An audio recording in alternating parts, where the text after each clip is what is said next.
Right, something different today. World Cup countdown is on. A mixture of things through football, over a few little topics we want to talk about, obviously.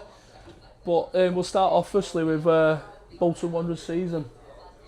What do we think? Start to finish? Yeah, how did we go with that? Well, it's a long topic, isn't it? Yeah, with respect to start to finish.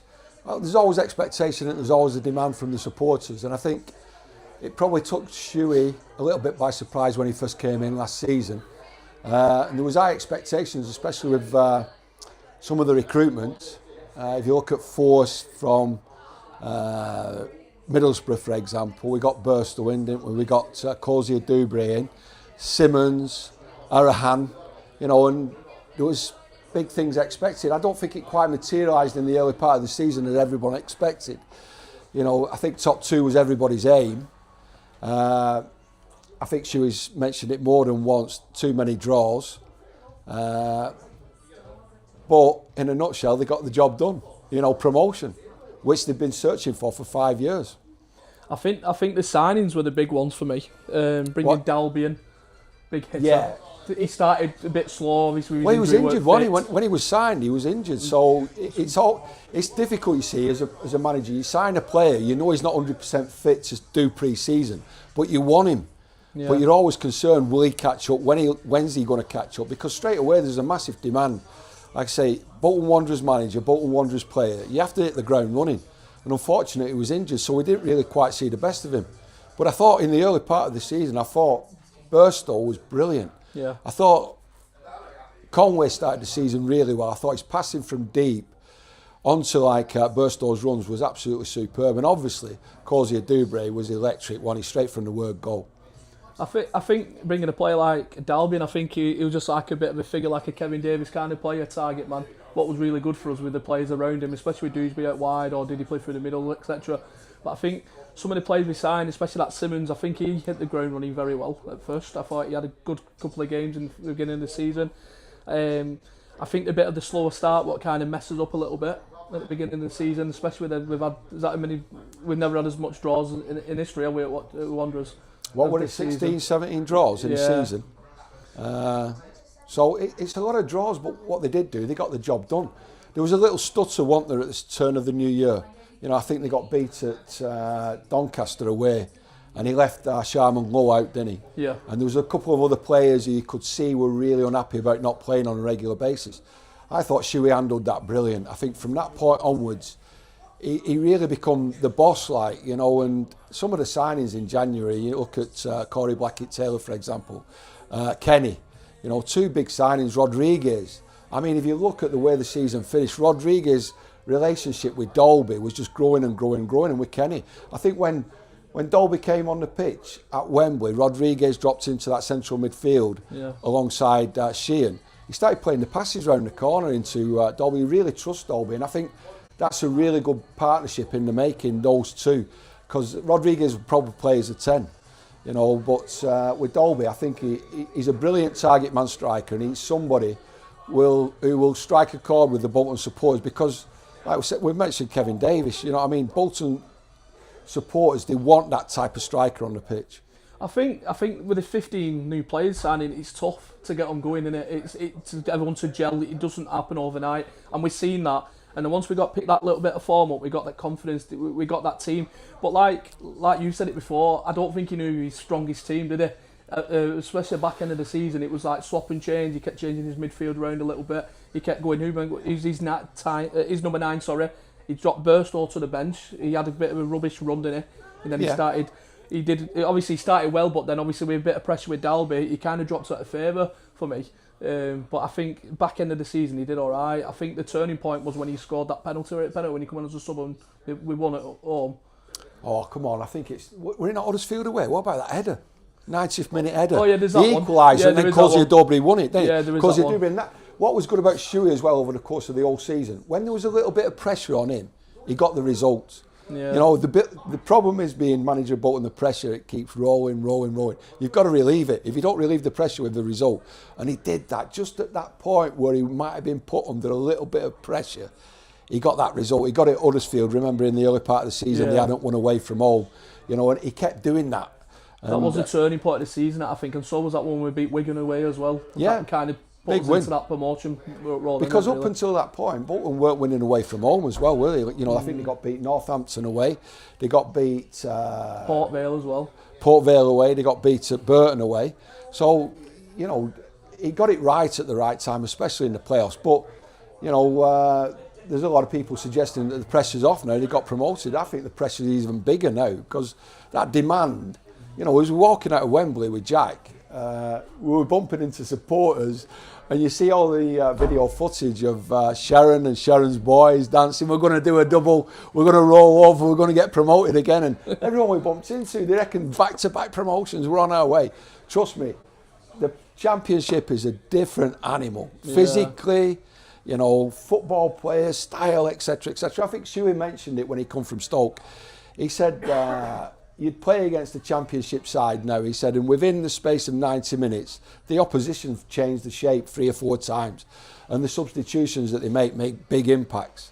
And you know, I just think slowly build into the Championship, and there'll be a lot of successes. I think a turning point for next season for us will be a successful season. Is a point above relegation. I'll be happy with that. It'd be a successful season. I don't believe you for 1 minute. If we stayed up, absolutely not 1 minute. If we stayed up next season, it'd be a great season because we stayed in the Championship first time. Yeah, of course I am. Look, we're going to set it up. What do you need then for a good season next year? Just success, don't we? We just need consistency. We just need a few signings. I mean, what does success look like next season? Because everybody's staying got in the league. Surely. Everyone's got a different image of success, haven't they? But success normally means winning something, you know. But you know, like I remember, I was appointed manager of Barnsley, and Patrick Cryan, the owner, you know, quietly said to me, said, "Listen, just keep us in the Championship." But so I'm thinking to myself, that looks like success to him, but I want a little bit more than that. But it's got to be aligned. It's got to be put out there. The supporters have got to buy into what that success looks like. It's okay to keep it between the manager and the owners for a certain amount of time because, yeah, we'll share this little secret. Our success is just staying above relegation, right? We've got to involve the supporters if that's our aim, if that's what our success looks like. As a goal at the start of the season to your players, can you? No, you can't say that to the players. You will not recruit players. No. You've got to say, we want to finish top 10. Yeah, top 10 and playoffs is a bonus. You've got to be ambitious. Around playoffs. But as a fan, like you'd want to stay in the league. So anything to above relegation is fantastic for me. That's just me as a personal opinion. Yeah, exactly. It'll be a tough roller coaster. I tell you that. Playoffs are extended now to 8th. Yeah. Now you're getting ambitious. Now we're getting ambitious. Now we're talking playoffs. We said a place above relegation, and now we're already talking playoffs. Great stuff this, you know. Yeah, I bet it is. I think it's probably the toughest league this year in that Championship. But the teams we do, especially West Ham, but those massive clubs in there, they're going to still have parachute payments coming down. They're going to have still have most of the players. They're going to recruit. They're going to get better players. Yeah, massive, and that striker they've signed. The old striker he signed from Fulham, he's gone back and he's signed a deal with him today, 2 years deal, and it's massive. Like we've got, like if we want to go, we want to compete with that. And there's other teams like your Middlesbroughs, your Wrexhams who'll spend money. There's other teams like around there. We'll just fit in nice in there, but we're not going to spend big. I think realistically, if we finish mid-table, that'll be the creme de la creme for us. It's fantastic. Staying about the relegation mid-table, so 11, 10, above relegation. I think that's the sweet spot. I think the supporters are going to have to deal with a roller coaster season. 100%, yeah. You just don't know what you're going to get. We're used to that. You don't know what you're going to get, do you? With respect to there's no easy expected win in the Championship, is there? We watched, I don't know how long Preston have been in the Championship for, but if you look at their squad of players, they are built. They've got players who've been there, seen it, done it in the Championship, and they've built and built and built that's what we're here a competitive Championship, team. And Bolton have got to aim to do that by building, unless there is this billions and billions of pounds available to invest in getting a promotion winning side. But listen, Shuey, the players for League One, I thought they did really, really well and I consider last season a really I don't think it was a great League One last season. I think next season League One will be really difficult to get out of. Your Leicester, your Sheffield Wednesdays, the Luton will be better, Wigan's Huddersfield as will well, be better. You've still got your Bradfords in there. Wigan are going to be better. There's no question about that. And I think League One next season will be really hard. I think if you look at Cardiff, who went up playing a certain style, I think they'll struggle in the Championship unless they get recruited. Been there, seen it, done it, recruitments. And Lincoln, they've got to be odds on to get relegated. And I thought they were exceptional last season in League One. They were brilliant in every aspect. It's different, Championship tougher, innit? More ex-Premier League players in the teams who want to try to get out every year, who kind of just drop out of the playoffs every single season. They're all going to improve. There's better teams coming in there now. But them two, like Keith just said, then Cardiff, they'll struggle just because they won't be able to.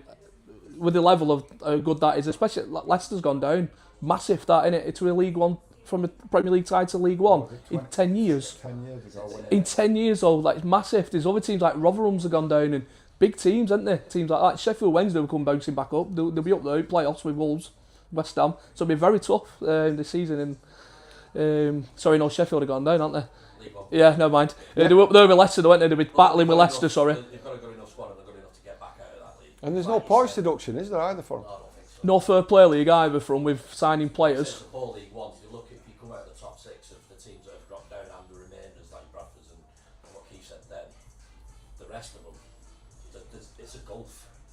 There's massive gap between top 6 and then at There's bottom. almost a guaranteed top 6 almost for next Yeah. year. By the looks of it, based on what we've seen and what we're going to see. I think personally we have to recruit well. It looks like we brought some new guy in. Is he technical scout or something? He brought in yesterday. You mean he's good with an iPad? He could be, yeah, but he's come Algorithms. He's come from another club, hasn't he? Like where that guy's coming.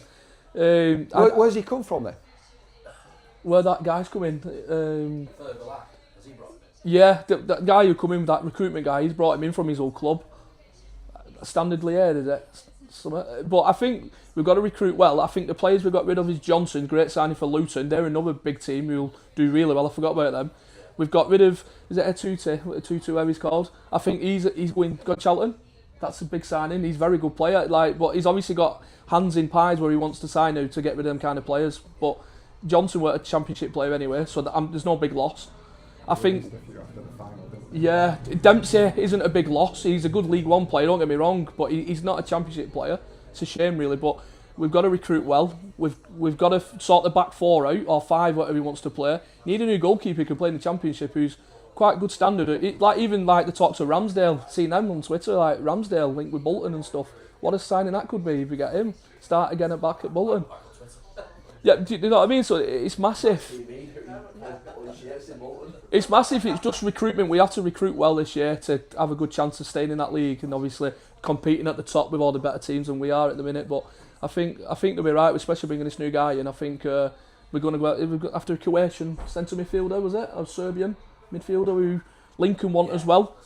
So that's somebody who's out playing. I don't know what league that was in, but it looks like we're doing all right. I think he'll sign a few more players. I think we'll sign Johnny Kenny. I think you've just got to trust the process. Yeah, and he's done well, and it looks like everyone's buying into what he wants to do, and that's the key, innit? Especially with all the players. He did it particularly well, Dennis Shuey, off the bench. Yeah.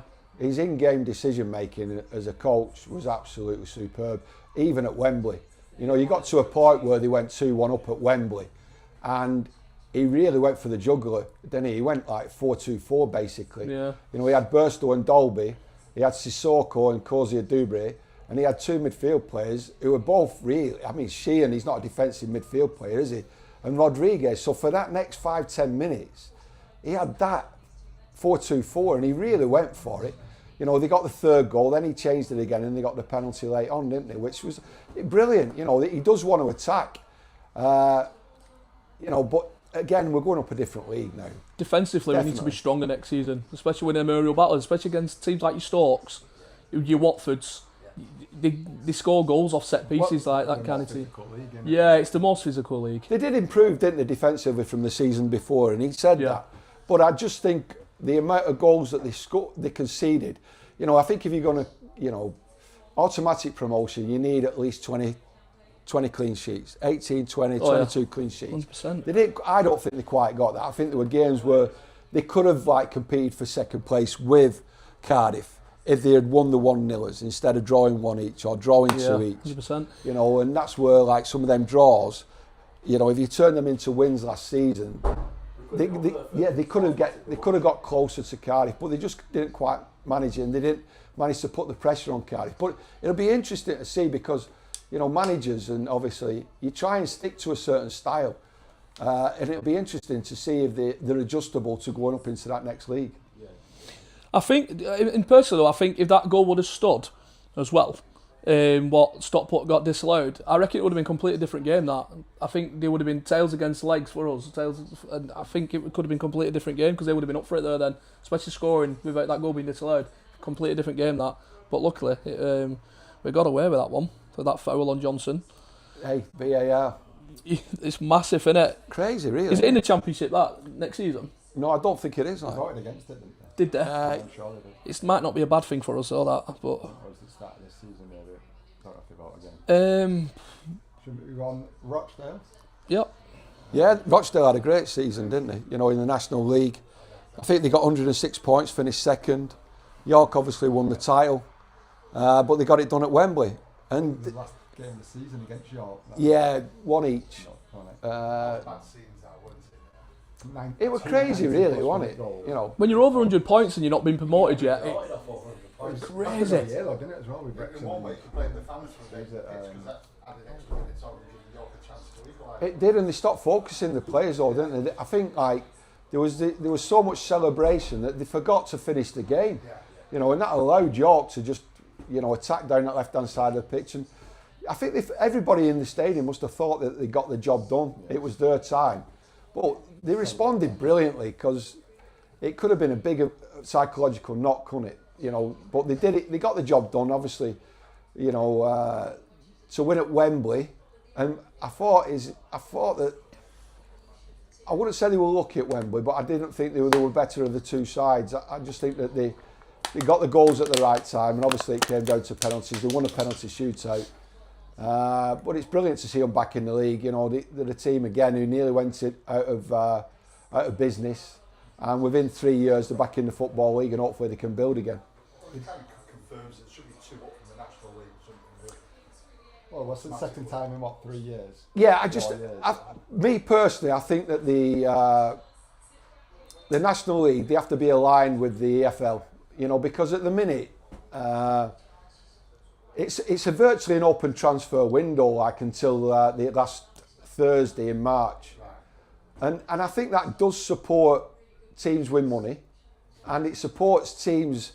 So if you're struggling against relegation, or you really want to go for it come the end of the season, and your chairman or your owner or the board of directors, you've got a little bit of money where they can afford to gamble a little bit. It's minimal cost for a minimum amount of time, like so.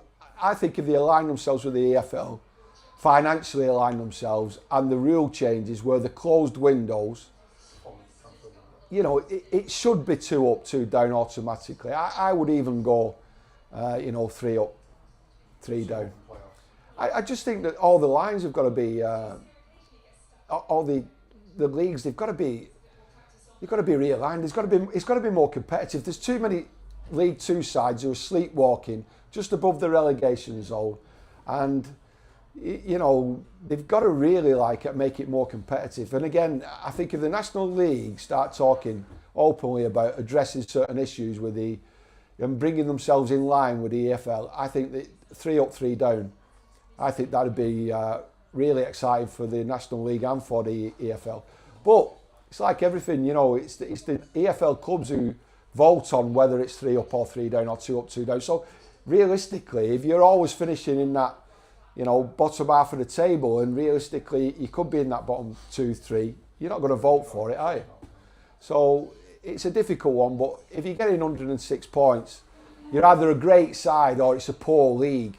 So it's however you look at it. I think if you look at York, Rochdale, Carlisle, I think, was it Boreham Wood? I think they all got 90 plus points. You know, I don't think personally that the National League was a really good league. I think like the top 6, 8 teams who are actively spending money, some of which are spending more money than League Two clubs, that's why they're getting 106, 108 points. I mean, Jimmy McNulty will probably phone me up tomorrow and say, you're out of order. And I might be a little bit, but you know, I know York was spending massive money. Saying money builds a success, doesn't it? It can do, but and again, I think If spent right. Jimmy McNulty's built a structure at a football club that's sort of his identity. It reflects him and the way that he wants to play, and players bought into it. And then it's got to be backed by the ownership model. Do they back it? And they've seen the same vision. The problem they've got now is they brought a manager in now, and when you bring a manager in, a new manager, because Jimmy McNulty's gone to Stockport, when you bring a new manager in, which you think is going to mirror image what Jimmy built, it's nigh on impossible. You know, there's always a risk factor to any manager coming to any football club, and he might be, you know, aligned with the plan, with the identity, with the culture, but you can't guarantee anything. We've seen it so many times, even in the Premier League.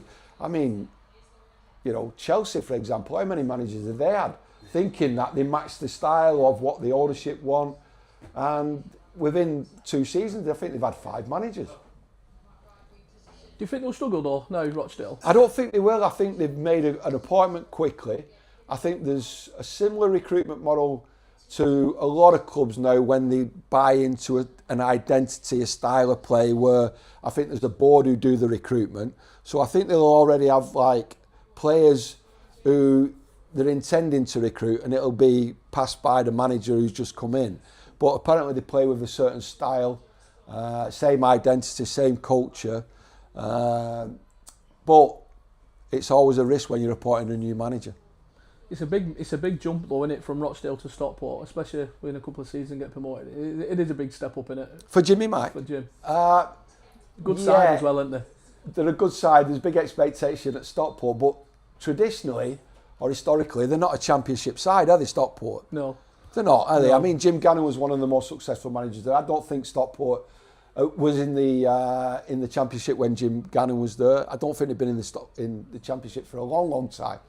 But that seems to me the demand from the owners, you know, to take Stockport to the championship. So Jimmy's got that initial pressure there. But does he fit into what they want as a head coach? Yes, 100%. Do the players that they've got at this moment in time suit the way that he wants to play? I think they can play that way, but they will have to have more recruitments, but there'll be a big demand on them, and that's where I think, you know, and I didn't mention Stockport earlier on being in the top 6 last, you know, when we were talking about League One. So I think he's got his work cut out, but he's got an affiliation, an affinity with Stockport. He got promoted with Stockport as a player and then got sold to Brighton. So it's almost like going back home for him. That's where he really started, and he got a little bit of success. It's not a bad move then for him, then, is it? No. On that side. World Cup begins in about 48 hours from now.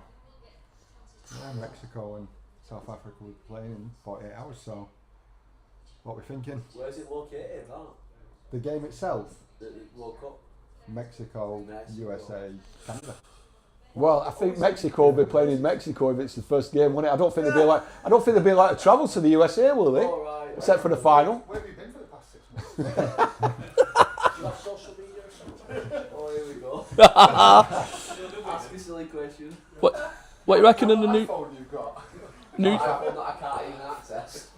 48 teams in it, first one. We were discussing that before, weren't we? So New format in it this time as well. Yeah, for me, I'm not really overexcited about the World Cup. I think it's been diluted. Yeah. I really do. I think it's been taken away from commercial. the real people, the footballing people of the world, too commercialised.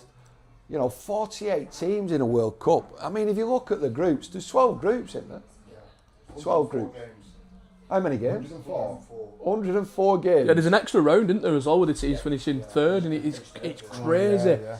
I don't know, but it doesn't really excite me. I don't know whether I'm a traditionalist, I can't wait. you know, but I remember about 12 years ago when it were first muted, I think Roy Keane it was, we're now satisfying the prawn sandwich brigade. I think we've gone like a step too far now. With the World Cup, and you look at UEFA and the way that they're charging the supporters for what is the people's game, I'm finding it all a bit difficult to take in at the moment. But with respect to England, they've got a chance, haven't they? They've got a chance. They've got to be, haven't they? They've got to be in the mix. What's a good tournament for England? Again, we put such a high demand on a manager and the players. that I think, and again, I think with a German manager, if we don't get to at least the semi-finals, I think most England supporters will want the manager out. You know, they won't see anything less than a semi-final as being successful. You know, we had Gareth Southgate, and I would have supported him staying because I would. He's been the most successful manager, apart from one competition that we won in 1966, the World Cup, that we've ever had. And there was a big call in the same way there was a massive call for Ian Everett to leave Bolton. The fans had just got fed up of him. And I sort of understand it, because modern day football, I think a manager now, you've got a 3-year cycle at any club or with any job that you're in. But I thought he did a tremendous job in what he achieved. And I think he brought the passion back for playing for England. I remember when I went down to St George's Park once, and the question was asked, how do you think England players get the caps when they've represented England? By the post. You know, and that was like, you know, you're representing England and you get your official cap posted to you. Or you did do, Royal Mail. But now, like, they do a special presentation. It's special playing for England again. And I think that's brilliant now they brought that back to all age groups and the women's game as well. I think it's absolutely superb that they've made that feel special to represent England. But, you know, there's a big demand on England to win a World Cup. I'm not too sure when it's going to happen. And, you know, it's going to be a difficult one for Thomas Tuchel, because he's already getting criticised for the squad that he's picked. Well, he's either going to be an absolute genius, or he's going to fail it massively. I just think it's a big loss. Yeah, I'm going to say it's literally one or the other. Yeah. He's either an absolute genius or he's made a mess of it. Well, there's not too many. He won't get emotional, will he? He's not emotional about his team selection because, you know, he's representing England, isn't he? He's not English. So he won't get too emotional about it. But I think he's picked a really good squad. I can see why he hasn't picked, you know, your Cole Palmers or, you know, other players who play in that number 10 position, because he's got to free that position up for the likes of Bellingham, for the likes of Morgan.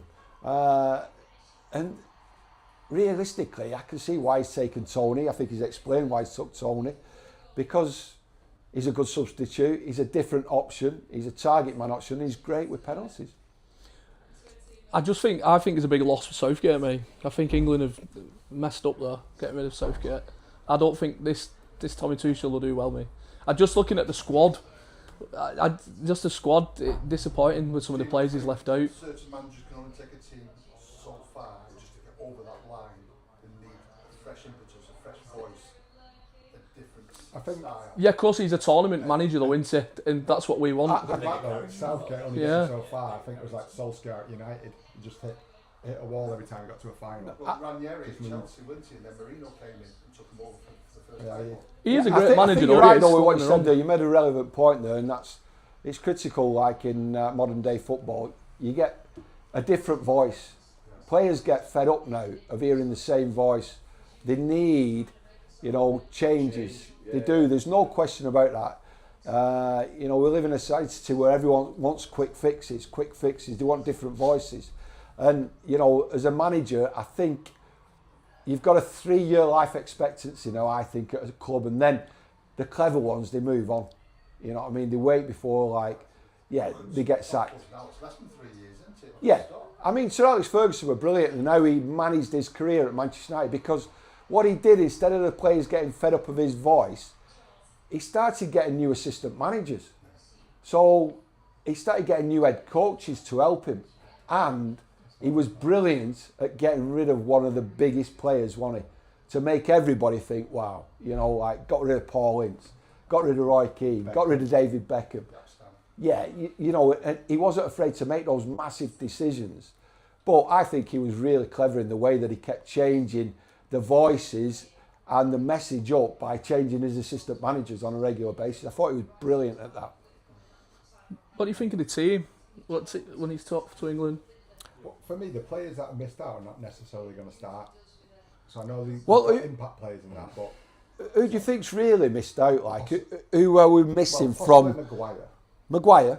possibly. I think he's one of our best centre halves. I'd start being a United fan.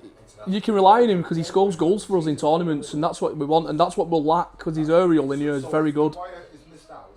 If he was in the squad, who would you replace and would you start him Yeah. every game? Dan Burn. He'd go at centre half with that guy, or John Stones, 100,000%. But Maguire's lost. Well, he had no pace anyway. He's going to start Stones He and a gets young. turned quite easily against younger pace one. strikers. And the reason he's not taking Maguire because he would just be a bit part playing, lack of experience, but it's the circus that would follow him because he's not being picked. He's not being I also selected. seen so. I think he's got a criminal record from that incident in Greece. he still would have gone into the USA though. But I agree with exactly what you said there. I know what you're saying. I think what he's done, Referee got refused today for it. yeah, I think what he's done, Thomas Tuchel, and he's taken away that negativity with the players that he's took. He's not taken any big Phil Foden, for example, or Cole Palmer, or Harry Maguire. Yeah, How many times have we screamed for put Jack Grealish on? I think it's brilliant that he's taken away that, like, well, you know, why is he not playing? Why is he not playing at every press conference after the game if they've not done as well as expected? Well, why are you not playing him? Because we saw it, didn't we, at the last tournament where everyone was like, you know, get Cole Palmer on, get Cole Palmer on. And it was constant. So I think he's picked a really good starting 11, me. Like, if you look at it, I think John Stones and Gale start. Yeah, I do 100%. like. Yeah, 100%. You know, and you got Conter as well as you call yeah, it. I think Declan Rice gets in. I think he makes any side better, me, Declan Rice. I think he's O'Reilly. amazing. Anderson, you know. Fullback from City as well. He's not a bad little player. O'Reilly, brilliant. He's a great player for us. I think, do you know what though? He's dropped a lot of experienced players and he's brought Jordan Henderson in just for like a bit of finger. But like Roy Keane said a couple of years ago, what does he do? Does he tell jokes in the changing rooms? Does he play cards with the lads? Why is he in the squad? And I back that. Like, why is he in the squad? For me, I would have left him out and brought Palmer in that slot. I'd have had Maguire in. Like, you look at the last tournament. Listen, I know what Roy Keane's saying, right? But it wouldn't surprise me, right, if Thomas Tuchel has had a chat with the leaders of the group, you know, not just on like their selection. So he's got leaders, and he's got like I don't know what they call them now. Instead, yeah, but whoever it is, it wouldn't surprise me if they said we want him, we need him on this tour, we need him at the World Cup because his experience. I would imagine that long term he could end up being the next future England like head coach. Yeah, I do. I really do. I think within the system, especially with him going to this, because I can't see him playing much. I really can't see him playing much. So his impact, and I know Roy Keane's going on about it, does he tell jokes? I think he's there to make a real impact on the training pitch, in and around the quiet time, making sure there's a unity. You know, because there's some big egos. Everybody talks about Bellingham. It'll be up to Jordan Henderson to manage those egos. Yeah, because he's got a lot of experience and he's got that voice as well. I think so. He's won it all, hasn't he, I as really well, do. though, to I be think fair. Thomas Tuchel needs him in that changing rooms, needs him on the training pitch, Spark out of the players. and to make sure that he puts out fires. Could he not took him, not took a space up, and just took him as He's took Luke Steele, hasn't he, as well, hasn't he? Like players like that. rather than using up a spot. Yeah. If you're Henderson though, you agree to that? It's like a liaison officer, but he'll have to Parole join him officer with the there. training. Yeah. And the young kids like your Nico Riley's, your Elliot Andersons, your Morgan Richards, that's all new to them. So he can confide in them, and he'll be the liaison between. He'll be part of the senior team, but he'll be the one that will go to the younger players and go, right, we're not quite happy with the way you eat at dinner. You're 5 minutes out of time. We want you down here 6 minutes early. Yeah. The lack of experienced players, he'll be one who'll give him a little notch, won't he? Yeah. I get that on that side, the leadership side, I do get that. Respected, like I said, because players respect people who have been there, done it, and he's been around. He's won almost everything, can't he? Yeah. Will he get game time though? Will he I start? don't think he'll get too much game If time. you've qualified after 2, you'll get. He might play against Panama He'll get like the third, Saturday yeah. game, maybe. Well, if I'm up in Panama at our time, we might get second half. I don't know. Well, it was that last time when we played him, wasn't it? I watched that in here actually, Panama. Do you remember that? In here. What about Spain? No Real Madrid players in it. First time in, how They've- long was it? It's a long time. There's some players in there like I've never even heard of. There's not many big names in there. And yet they're one of favourites to win it. Exactly that. And No, just because of, obviously they won the last. last one. It's Never, like, you can never write off Spain, though, can you? No matter got really good players. especially with the forward line. There's a few in there. There's a few old school there. You've got Carvajal, Here's the question. but Carvajal's not made it. He has been injured, but he's back. He's out, yeah. What's the midfielder called? The midfielder Which one? for Madrid. Well, he's Where's making from? impression, hasn't he? Well, listen, I don't think the Real Madrid players or the way that Real Madrid play for, in the European, it doesn't suit the way Spain plays. Spain are passers and pressers. You have to be able to run, you have to be able to press, I just don't think them Real Madrid players suit the way that Spain play. And I think Spain will be one of the favourites just because they've got a real style. They're all ball players and they're all committed to playing the style. I think they're brilliant. Yeah. I think Argentina will be the favourites, mate. They'll be a good side, them. They're no duck eggs, are they? Like them or France will probably be the two favourite teams you're looking at to win the World Cup. I think France will be. There's no question about They're that. brilliant with the squad they've got. Somebody Fantastic. said Portugal as well. Like Ronaldo's last World Cup, this one. I think Portugal. Portugal got a chance. He's still young enough for the next one, isn't he? Put Euros. I think Portugal. I just think the team they've got depth and everything, especially in the forward. I think the key Even thing without with Ronaldo. Portugal is Ronaldo. I just think the Depends on his expectations attitude, be mad. doesn't it? Yeah. It's his attitude, isn't But it? if they're struggling and he's got no pace in him, he won't track back. So instantly you're under the cosh. He's You're not getting what he a man wants. short. You got a man missing, But aren't you're you? going to have Bruno Fernandes just wiping everything up for him. Well, They'll just do what it we for spoke about earlier for me is relevant with Ronaldo being there, right? He's the one when he's not playing gets you the sack as a manager. If you come out of that competition too early and you don't live up to the standard that the supporters expect, and he stood at the side of the manager with his arms folded like that, and then all the questions straight away is, why did Ronaldo not get on the pitch? Because the previous manager, I still remember it, were the most successful manager they've ever had, and Ronaldo stood at the side of the dugout, and his wife's complaining about him not getting on the pitch, and then all of a sudden the manager gets sacked, and he's, I think there's too big of, expectation on Ronaldo, and that could bring the. And it's his own that's all. expectations as well, isn't it? Because he'll get frustrated when he misses chances and the free kicks aren't going, and then becomes a one-team player. And it's how do the players around him? Because he's got talented midfield players there and talented wide players. He's been a magnificent player, but for me, Is Martinez still the manager? Yes. yeah. So he's not afraid to pull him off though.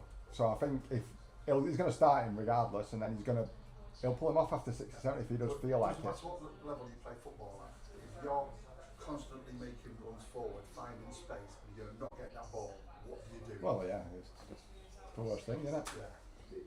Yeah. But You stop running. now he's got, I know he's always had it, but Bruno, the form he's in, and the other midfielders, Portugal, they could be putting balls constantly to him. Who's the Golden Boot winner on that one then? Mbappe. As Kane up there, he's got to be up there, hasn't he? Go on then, well, explain to me how we get Kane scoring goals for England. 5 against Panama. No, go on then. I mean, I'm not talking about, playing against the mundane group game stages. I'm just thinking to myself, right, you're playing against Spain, you're playing against a team who condenses the pitch, makes Harry Kane play in his own half of the pitch. How's he going to score goals? Penalties. I think the toughest game, Penalties. I've not done There's the, going to be loads of the penalties at goal this World shot Cup. thing, but obviously it's penalty taker. I think if England top the group, they play Mexico in Mexico City as the last 16. So already he'll have 4 games under his belt, which you'd expect him to bag. In the past it's been 6 goals. There's an extra round of games now, so they're looking at 8, possibly double figures for the first time for Golden Boot. If Kane 61 goals he scored for Bayern Munich this season. Yeah, I know, yeah. So he's on fire. What was it? But you tell me, how did he score them goals for Bayern Munich then? Where did he get them goals from?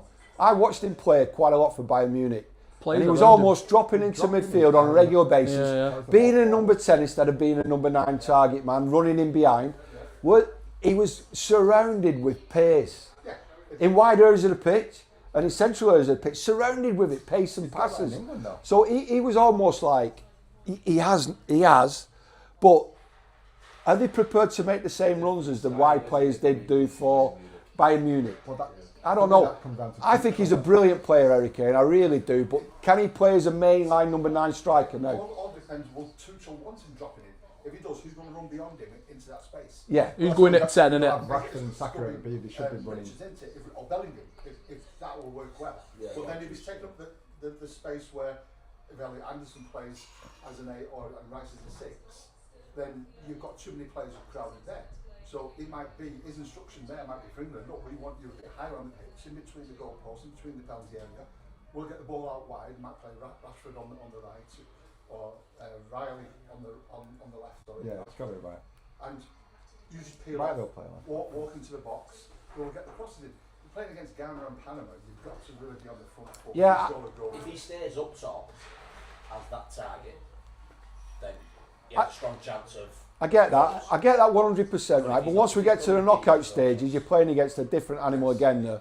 You're talking about like playing against teams who they've got no fear of Harry Kane, you know, and his pace and his movement now in behind. Harry Kane is his very best movement, mobility, goal scoring presence when he was at Tottenham under Pochettino, and he had the pace in wide areas of the pitch, and he had Son in the centre of the pitch, or Dele Alli. He had players around him who could was play, unbelievable. find him. But he's a different player now, and he's moulded himself into an unbelievable player at Bayern Munich. Incredible. But on the international stage, in them knockout games, where the opposition don't mind pushing him straight up to the halfway line, he becomes a second phase striker. So then that pace has got to be in wide areas of the pitch, and it's got to go through the centre. I think though, like you're saying, depending on who you're playing, you've got Bellingham and Rodgers going in Yeah. that position. Obviously, they both give you different things to Yeah. different levels. So it's finding which one suits Kane as well. And then again, it will come down to Tuchel's coaching of this game. He wants him maybe dropping over games to stay up and let them come. But by the time you get to the semi-finals, we are ranked 4th, so worst case we should finish in the top 4. Yeah. I think it's 7 games we would have played. So if you're looking So at it's like 3 groups. Yeah. Is there around the 32 now then? 32, yeah, And then 16, obviously 16, 84. yeah. So you're looking at Yeah, you're 5 games in, aren't you then? a goal a game. Mad. Is it? Can Kane score 1 goal in every game he plays? We've got Ollie Watkins as well, though, in there, who can score goals as well. He's not going to be a starter though, is he? No, but he'll score a few goals, though, won't he, surely? Depends how Against much he Ghana. plays. Well, he's teams got 3 like that. number 9s, hasn't he, with Ivan Toney? as Yeah, well, and hasn't he? Toney, yeah. Which I think it's brilliant. I think We've got a good 3 I there. really do. I think that's the change up. I'm glad to see he's got 3 number 9s instead of 6 number 10s. Yeah. So just on the 9s then, whilst we're going back to players missed out, what about, do you think any 9s missed out? Because there were shouts like Welbeck potentially going as a 3rd one. No. Who else? There was a shout for someone else, wasn't there? He's had a good season, Welbeck. He has. He's been consistent. Brilliant. But again, I think He wouldn't get over Watkins, would he? personally. For me, no. What? It's He'd probably be my 4th, 5th choice, Welbeck, but it would have been good to have in great there. season, didn't it? Like goals all season, so. There's other players though in there, though, aren't you? You can even put Bellingham in there, couldn't you? To get you a bit of goals up there, a bit of strength. I think Harry Kane would be the bigger. I don't think Golden Boots is Not reckon. Mbappe, maybe in there. Messi. You said Mbappe Argentina for me. possibly to win it. You got Julian Alvarez up front. Yeah, and Messi, aren't you? If you say you've got Messi and Julian Alvarez as your Argentina, or even we say with Aussie, Yeah, the white wing. Yeah. or even Mbappe. Mbappe for me. They are single-handedly players who will score from everywhere. He'll win a tournament for you. They'll win your tournament. Yeah. The last final, And they won't Mbappe's push back hat-trick, either. like, You got that Amal at Spain, though, aren't you, as well, though? He can go and win you a tournament because he's very class, isn't he? Well, that's the problem for me. If, like, for example, we do have an injury at left back, I can't see Dan Burn playing against, the Spanish side. Lamine Yamal. Yamal. He did it, didn't he? Barcelona, Newcastle, Yamal. Oh, he's brilliant. He's a brilliant player. I think that, do you know who'll be the one to watch for me, personally? I think that Anderson will be a great player to watch in that World Cup. I hope he comes I think he's had a great season. I think he's looking at his next move. I think if he does well in this World Cup, I reckon he'll get a big move then. Reckon City will sign him or... It's a question for you. They've already made a bid, haven't they? Elliot Anderson has got bags of potential. Unreal. He's had his head turned now by City put a bid in for him. Yeah, they have, yeah. Rejected. How will that affect him in the World Cup? How much goes on behind the scenes that as normal fans we don't see or hear? Is he talking to his agent on a daily basis? Because he needs to be totally focused. Yeah, It depends, because if he wants to go United, he might be gone. Like, honestly, it's it's a big issue, and I think Thomas Tuchel spoke about it, knowing that Distraction, innit? there's players that are going to be like potentially, you know, talking about transfers. There's John Stones who's out of contract come the end of the season, and I think he spoke about saying that there'll be certain days leading into games where they can actually openly speak. Sometimes they might have to go back to the UK to get medicals done, but you can't stop it being on the players' minds because these are big moves. I had a situation, where I was at Rochdale and I had Will Buckley, and we got to the January transfer window and we were playing Cheltenham away, and 2 days before the game, the chairman phoned me and said, listen, we're selling Will Buckley to Watford. I said, we're not selling him. He went, we're selling him. I said, no, he's not going. He went, well, I'm telling you he's going, like, we've agreed a fee. I said, no problem. But the deal didn't get done right before the game. So I said, I'm playing him. And I said to Will, I said, listen, you're playing the game like for us against Cheltenham. He did the warm-up and he came in just before the game. He said, Gaffer, he said, my hamstring's a bit sore. So he didn't play, passed his medical, even though he got an hamstring, right? But there were no way we were ever playing. Like, you know, it was one of them where I was just like, I was pissed off with my chairman and the situation. We were going for promotion. We thought we were going to win the league. And Will Buckley, who was ridiculous at the time for us, went to Watford, then went to Brighton, got sold, and it could have derailed us, but it didn't. We ended up getting promoted. But again, with respect to like players, they're only human, aren't they? Like, you know, but I think it's not as though, even though it's potentially Man City's going to, it won't be. Listen, again, it will be life changing the amount of monies that are involved. But he is getting really well paid now, isn't he? And he'll be protected. There's no question about that. So it's a difficult one, I must admit. I wouldn't like to deal with it as a manager on a regular basis like that. Dark horses of the tournament. I'm thinking. There's always someone in there. I think Scotland, mate. Scotland? Yeah. You're right. You asked me. The dark Is horses? this for views or?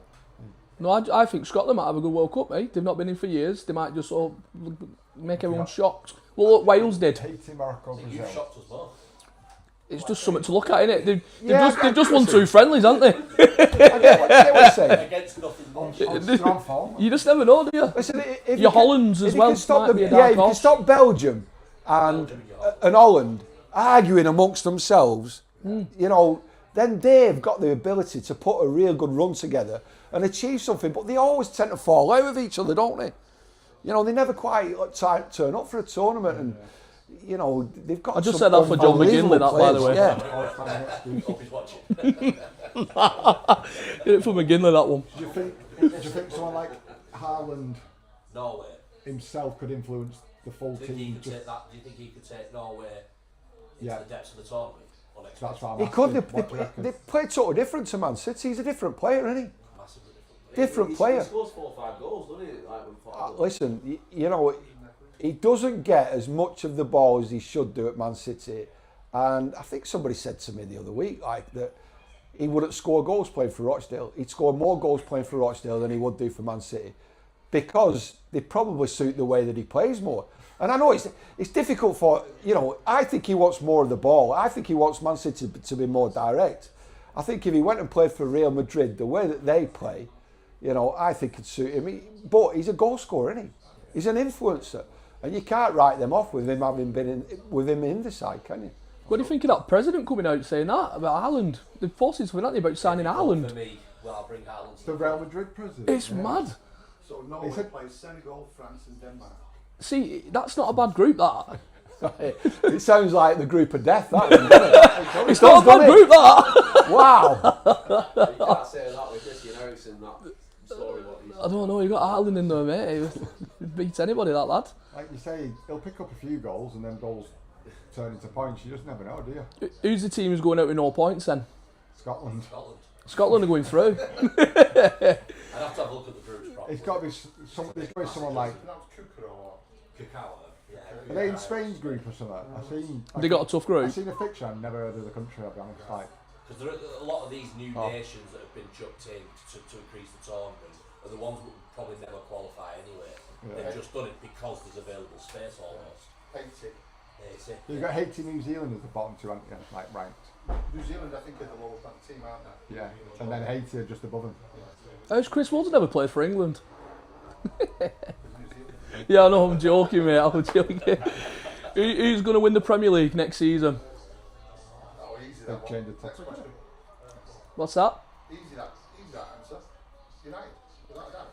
I think because all the top 6 managers have gone, haven't they? All top 6 clubs have gone. Established in there. Villa might have a good chance. I think Villa always get Liverpool. I think Arsenal will win it again now. I think Arsenal will go on like. I think Arsenal could win it 3 out of the next 4 seasons, quite comfortably. I think they've just got that one over the line now, and they'll improve with new signings. And honestly, I do believe that in Declan Rice, like, he makes any team in Europe better. And if they can keep him, I think, you know, if you look at them 2 central defenders as well, like, wow, animals. Look at Emery, what he's done at Bournemouth. I think if he can get it right early doors at Liverpool, They're going to sign players as well, aren't they? Does Salah stay then? He's gone. he's gone, hasn't he? He's He's gone, yeah. Has he, is that confirmed now then, yeah? Yeah. Robertson's gone. I thought he might have come back maybe. With Gaffer. Talk about how Alisson wants to. I don't even think Liverpool will spend a lot. Do you not? I think with the Alisson 500 there. million they We're not already mentioning spent, Brazil. Yeah, what I was the thinking year last before season, yeah. with Arne Slot, to create and build his team after Klopp left, once he got rid of what he did well, I don't think Liverpool will invest big. He'll be told that you've got an £500 million squad here. It is a good Use team, it. isn't it? It's Yeah, a good Make squad it work. in reality. Get us in Champions League, get us to the final, or even just knocking on the door, winning the Premier League, get us up that table again, and back into Europe, and they might just chuck a few quid at him next year. What went wrong there? I did say for me, and I said it last season at the beginning of last season, Arne Slot's biggest problem last season was managing Salah out of the football club and Virgil van Dijk. I think Virgil van Dijk had a bad season. Everybody was blaming Konate at the side of him. I played central defender, but his indecision caused Konate to have loads and loads of problems. He wasn't holding the right line, etc., etc. But as a manager, Arne Slot, you're trying to manage 2 legends out of the side and out of the football club, and unfortunately, Arne Slot's paid the price for it. Dark fruit. For 2, 3, 4, 5 years down the line, people will forget that. They'll just go on the Premier League manager winner. Yeah, brilliant, but you know, I just think there was too much for him to take on there. You know, it's the hardest thing. Egos in the change room. Yeah, and again, you spoke about the manager coming in. That's the biggest thing that he's going to have to deal with now, like the egos, like, you know. Most of them have gone now, isn't there? There's only like Van Dijk left, and Yeah. if Alisson goes, there's only really Van Dijk. Yeah, but yeah, you're probably right with that one. But it's difficult, isn't it? You've got 2 legends there. They won the Premier League, and they both signed new deals, didn't they? Bumper deals. So it's one of them as a manager. I'm quite sure Arne Slot, talking to the board of directors, I think he would have said, listen, we've got to let them go. We'll win the Premier League and we'll let them both go. You know, in an ideal world. That's me talking as a manager thinking, I could get saddled here with 2 players who are past the best and we'll just give them the best contracts of their careers. You don't think he tried to change too much too quick?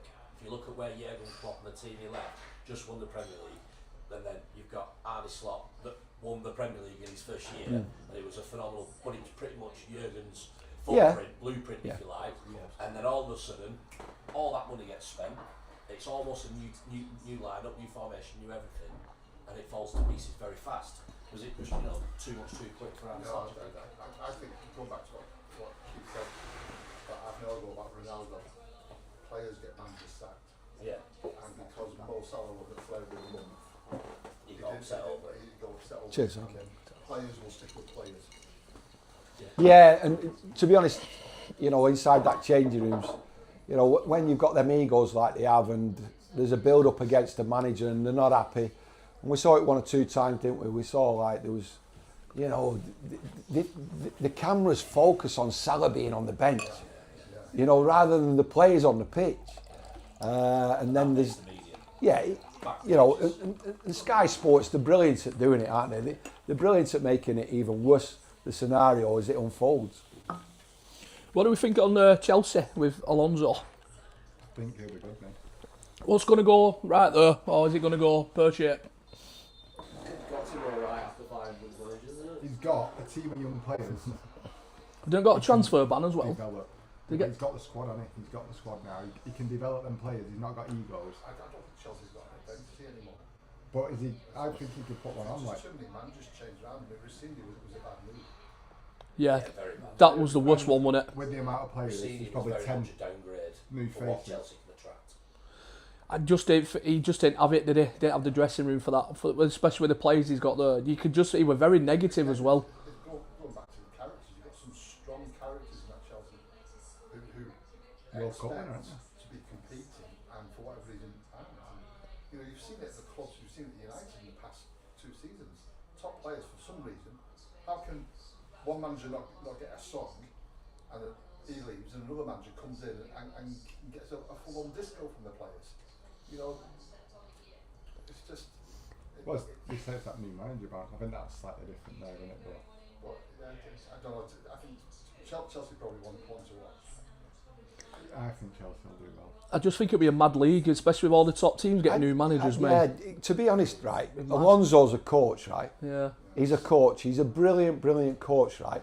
But the group of players that he had when he was at his best were humble. They wanted to learn, they wanted to improve, they wanted to be superstars in their own making. Now, he had a squad of players that he developed, improved, and were really respectful of what he wanted and the way that he wanted to work. Every day he could drive a standard and demand it, almost like Vincent Kompany. Have you seen the way he works? Now, and Pep works, and he's ruthless in the way that he works. Jurgen Klopp is and was, you know, but they demand that respect. Now, he goes then to Real Madrid. They don't want coaching. They want managing. They want to be able to do what they want, and they want managing. Whereas Ancelotti can manage and, you know, manage the egos, manage people. Alonso wants to coach. I think he's got a bit of a problem at Chelsea. His squad's too big, far too big. He can't keep them all onside, and he'll be coaching them. He'll be demanding. And you talk about the new Liverpool manager. He'll be demanding because they run. First requirement is that they run. So, and Alonso will be very similar. No matter how many times I want you to pass the ball, keep the ball. When we lose it on transition, we've got to win it back. So we're going to be a pressing, passing side. We're going to be a possession based. We're going to build. But if we lose it, you've got to sprint. You've got to press. When my fullbacks have got the ball, I want the outside right winger. I want him making a running behind if it's a high line. You know, I think he's got real problems managing that squad of players to be able to work the way that he wants to work. Instead of Ancelotti coming in, being a manager and stroking egos and saying, wow, you know what I mean, you're a brilliant player. Don't worry about not training today. You're a brilliant player. Hey, listen, he's a good coach. He's been there, seen it, done it. But he's a man manager. Which is, going back to England, stroking egos, that's what Tuchel has done with Bellingham, making him captain in the second half. 12 months ago, they had the fallout. Yeah. And they weren't part of the squad. I know he was carrying a bit of an injury, but now he's brought him on, made him captain, stood him in front of everybody. Do you think that's a soft blow that he's going to start Rodgers and he's give Bellingham the captaincy there just to be like, keep him happy? I think Rodgers will start the first game, and I think that could be linked to. Is he the captain? Is he the captain of England now? No, just the second half. Right, I'm going to say I've not seen that. All right, I'm going to say that's a big statement. That. I think what you'll probably find is in the group games, he might start with one players. When it comes to the cross, save Bellingham for 10 days, get through the group. Now we're in the knockouts. That's where we need. He's a world-class player. Could you play Bellingham, Rodgers, and Rice in the middle? No. They'll go missing. You have to change the whole style of play. No spine is there though with them three at middle. No chance. Off on their own. Yeah, literally. If Rice plays as a 6, you've got them two as a 10, he plays as an 8. Because the whole of it is left in the middle. You've got to play 2 pivots, especially in some games you could do that. They've been trained to play forward. Yeah. Risk leaving that, and any decent team could exploit that space and quickly do a counter and get in at you and in behind you. Whilst we're just on World Cup, we've not mentioned Brazil. Yeah. I think they'll have a good chance. I don't think they'll win it, but I think they'll be up there. And I don't know what the route is. I've got them in the sweep. Yeah. I don't know what the route is after. I think all the teams like that will be favourite though. The teams like that will always be favourites. The Brazil's. squad is like, if you look back at the last tournament, even like, so what one I remember the most is 2014. What was it? 7-1 against Germany. That squad didn't have a team of Brazilian stars, whereas now it's With Brazil, it's stars. it's Neymar. Because again, you've got this attitude. You know, Ronaldo will go out and put a shift in and may upset on the pitch if he's not going for it and he's not getting the free kicks when he gets fouled. Will Neymar, when he gets selected, because he'll start, will he actually put in a performance? So he's injured. He's not I'm gonna say he's not been available playing, the has first 2 games. Or is he So, not? but there was a thing of a week in Santos, and apparently, so he's had a meniscus injury early in the season. I don't know if it's the same injury now, but he's had a few injuries since he's gone back. And the other week, a substitution was made. Neymar was brought off, and they made a big fuss that on the paper it was not Neymar's number on, and the official had done it wrong. But apparently they did that, so he was selected, because the next day was the Brazilian selection. So rather than him look injured and not go to Brazil, obviously for Santos they want their player to be at the World Cup. Apparently, it could be rumours, but yeah, so then he's now injured. So he's missed the friendlies, he's missing the first 2, possibly 3 group games. So, I mean, has he played 45 games in about 2.5 years or something?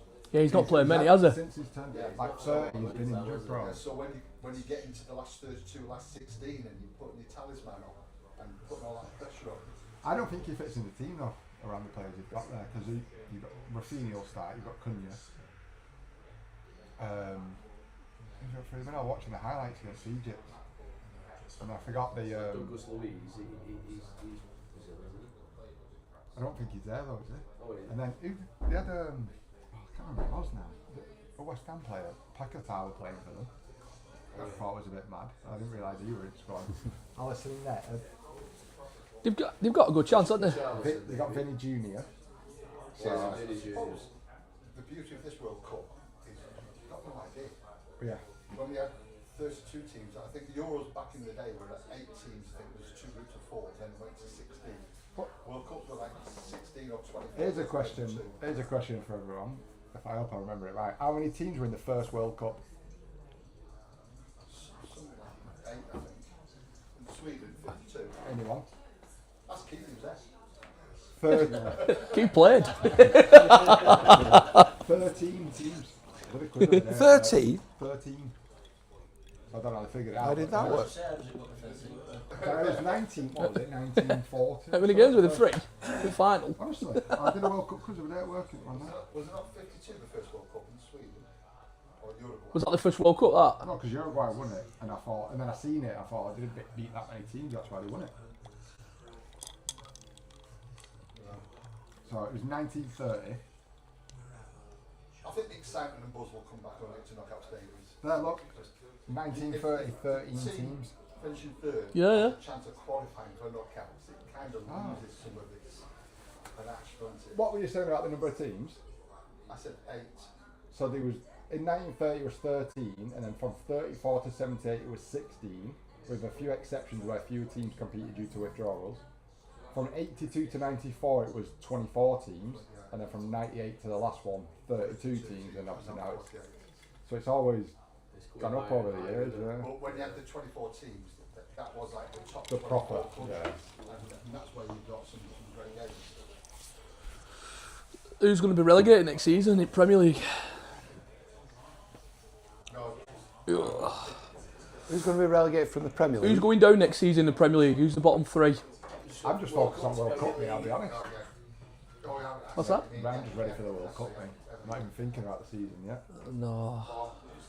Don't know. I think it all depends on signings, what clubs bring what players in, things like that for me. So Is that it, like? Have we completed our list of things to do? it's quite good having this. I've enjoyed it. Very good, yeah. For the first time, it's good that, and just nice to chat football, isn't it? Yeah.